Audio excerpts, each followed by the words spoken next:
There are moments in life that freeze in your memory like a photograph you wish you could burn. Moments that replay in your mind with such vivid clarity that you can still feel the temperature of the room, still hear the exact pitch of their voices. This is the story of one such moment, a moment when the screen froze on their faces, and I saw something that would change everything I thought I knew about the people I trusted most. It was a Tuesday evening when I walked into what I thought would be just another ordinary gathering. But the second I opened that door, I was hit with a wall of sound that made my blood run cold. Laughter. Not the warm, welcoming kind that makes you want to join in, but something else entirely. Sharp, mocking, predatory. The kind of laughter that strips you naked without warning, leaving you standing there wondering what invisible target you've been carrying on your back. I stood there frozen in the doorway, my hand still gripping the handle, watching as 6 faces turned toward me in perfect synchronization. The laughter died instantly, but their expressions were etched with something I'd never seen before. Guilt mixed with amusement. Surprise laced with contempt. For a split second, their masks had slipped, and I caught a glimpse of something that made my stomach twist into knots. "Oh, hey!" one of them called out, their voice artificially bright, like someone desperately trying to change the channel before you noticed what they were watching. We were just talking about that funny video from yesterday, but I knew. Deep in my gut, beneath the polite smiles that were already sliding back into place, I knew they weren't talking about any video. The way their eyes darted away from mine, the way their shoulders tensed, the way the silence stretched just a beat too long, it all screamed one truth. I had been the punchline. These weren't strangers. These were people who had sat at my dinner table. People who knew my fears, my dreams, my most embarrassing stories. Sarah, who I'd consoled through her divorce, holding her while she cried into my shoulder at 2 a.m. Marcus, my college roommate who I'd helped move apartments 4 times, who still borrowed my tools and never returned them. Jenny, my coworker who I'd covered for during her mother's illness, taking on her projects without complaint. David, who I'd considered my closest friend, who knew about my anxiety attacks and had promised to always have my back. These were my people. My chosen family. The ones who were supposed to love me unconditionally, support me through thick and thin, celebrate my victories and comfort me through defeats. We had history together, years of shared memories, inside jokes, mutual support through life's ups and downs.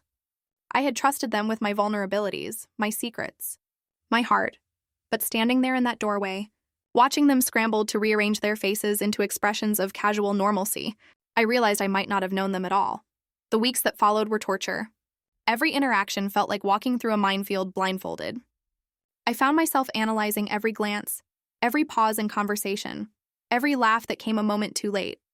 Sleep became elusive as my mind replayed that scene over and over, searching for clues I might have missed. Trying to decode the meaning behind their expressions, I started paying attention to things I'd always overlooked before. The way conversations would halt abruptly when I entered a room. The exchanged glances that seemed to carry coded messages. The group chat notifications that would light up their phones simultaneously while I sat right there, excluded from whatever they were discussing. It was death by 1,000 tiny cuts, each one deepening my paranoia and isolation. Then came the night that changed everything. I was working late at the office, the building nearly empty except for the security guard and the distant hum of the cleaning crew.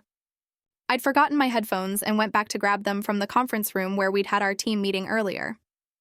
As I approached the door, I heard voices drifting from inside. Familiar voices that made me freeze in the hallway. Can't believe they actually fell for it.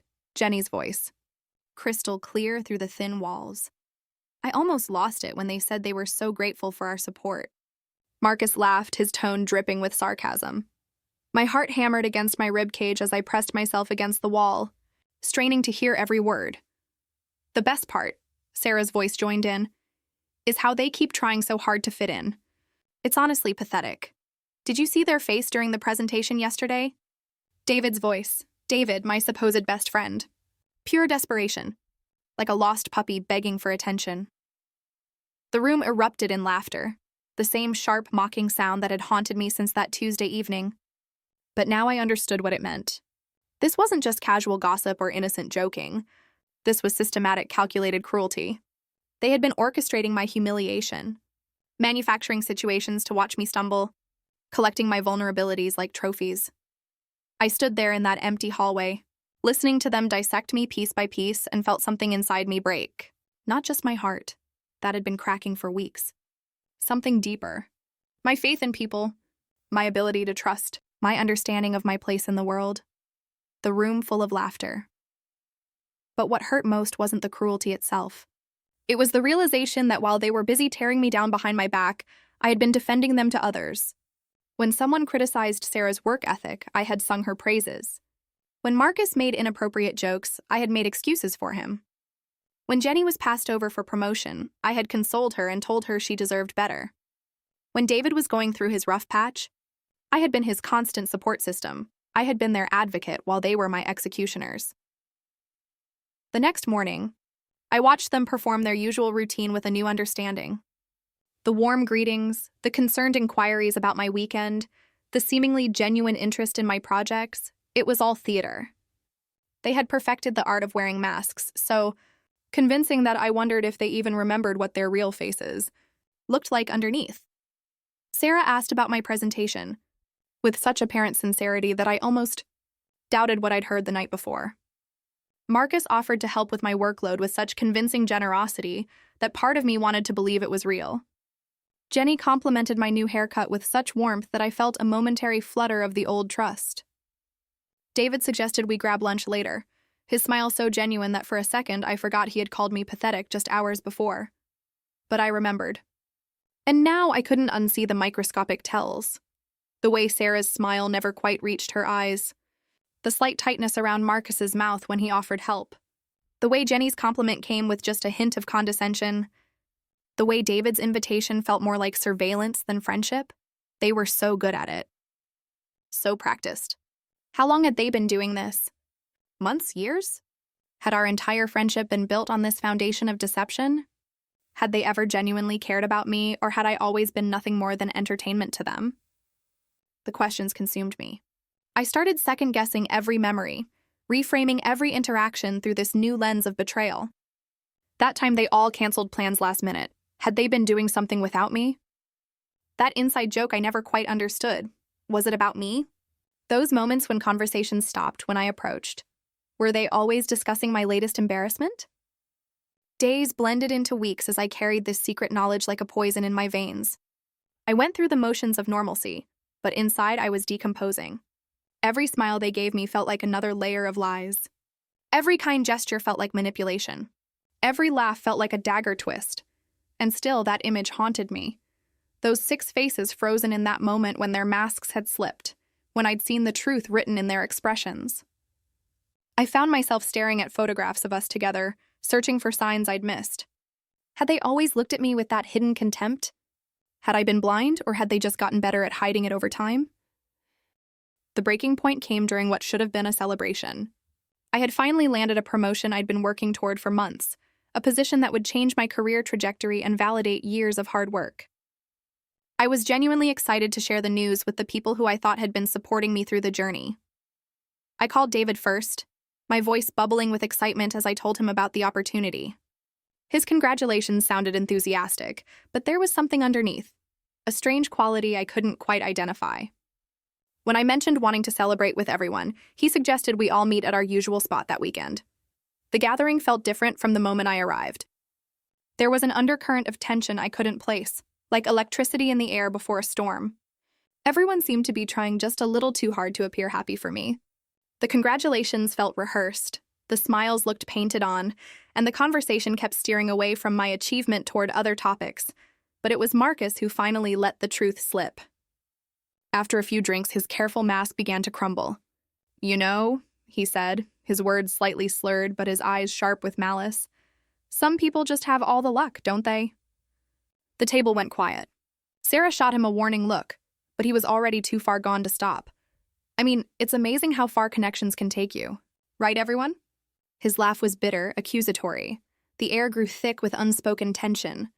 I felt my chest tighten as I looked around the table, seeing their faces transform before my eyes. The masks were slipping again, and this time they didn't seem interested in pulling them back up.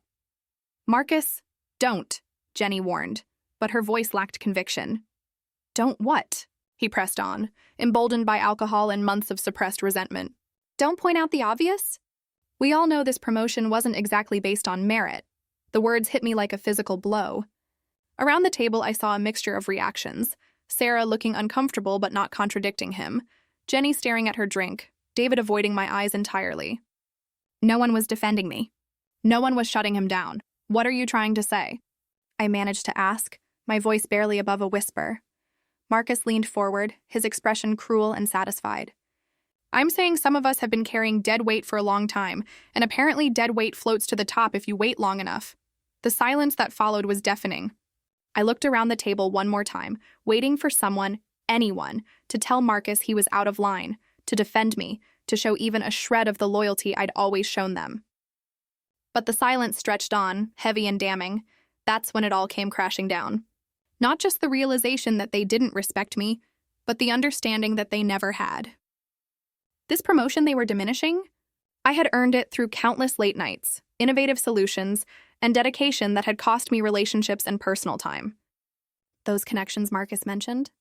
I had built them through genuine effort and mutual respect, not manipulation or favoritism. But more than that, I realized they weren't just dismissive of my achievements. They were actively resentful of them. My success threatened their narrative about me.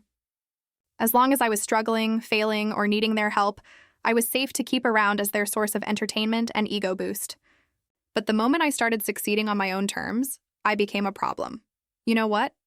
I said, my voice steadier than I felt. You're right about one thing, Marcus. Some people do have all the luck. I stood up slowly, grabbing my jacket from the back of my chair. I got lucky enough to find out who my real friends are before I wasted any more time on people who were never worth it. The table erupted in protests and excuses. Sarah tried to explain that Marcus was just drunk and didn't mean it. Jenny attempted to smooth things over, suggesting we all just forget about it and enjoy the evening. David finally found his voice, weakly asking me to sit back down so we could talk it through. But I was done talking. Done explaining. Done trying to convince people to treat me with basic human decency. As I walked toward the door, Marcus called after me, his voice slurred but his aim precise. Go ahead and run away. That's what you always do when things get real. I paused at the door, my hand on the handle, and turned back one final time. They were all looking at me now, their expressions a mixture of guilt, defiance, and something that looked almost like panic. In that moment, I saw them clearly for the first time. Not as the friends I had imagined them to be, but as the people they actually were. Small, insecure, threatened by anyone who dared to grow beyond their limited vision of what was possible. You're wrong, I said quietly. I'm not running away from reality. I'm finally running toward it. And I walked out, leaving behind not just that room, but an entire chapter of my life that had been built on lies. The days that followed were strange and quiet. My phone buzzed occasionally with half-hearted attempts at reconciliation. Texts that blamed alcohol for loosened tongues, messages that tried to minimize what had happened, calls that went straight to voicemail because I couldn't bear to hear their voices trying to reconstruct the illusion. But in that silence, something unexpected happened. I began to remember who I was before I had spent so much energy trying to maintain their approval. I rediscovered interests I had abandoned, reconnected with people I had neglected, while pouring all my emotional energy into relationships that had never been real. The promotion that Marcus had dismissed as undeserved became the foundation for achievements that proved him spectacularly wrong. Without the constant drain of managing their hidden resentment and manufactured drama, I found reserves of energy and creativity I had forgotten I possessed. Months passed. Seasons changed. And slowly, the sting of their betrayal transformed into something else entirely. Gratitude. Not for what they had done to me, but for what they had inadvertently given me. The gift of clarity. I still think about that Tuesday evening sometimes. About the moment when I walked into that room and heard their laughter. But now, instead of that sound haunting me, it serves as a reminder of my own strength. I survived their cruelty. I saw through their deception. I chose my own worth over their validation. Those frozen faces that once tormented my dreams now remind me of an important truth. The people who laugh at you behind your back are usually the same people who feel threatened by your light. Their mockery wasn't a reflection of my worth. It was a confession of their own insecurity. I learned that real friendship doesn't require you to dim your shine to make others comfortable. True loyalty doesn't come with conditions and expiration dates.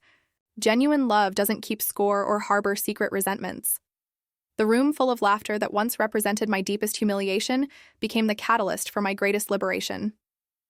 Sometimes the worst betrayals lead to the best revelations. Sometimes you have to lose the wrong people to make room for the right ones. Sometimes the most painful endings are actually the most necessary beginnings.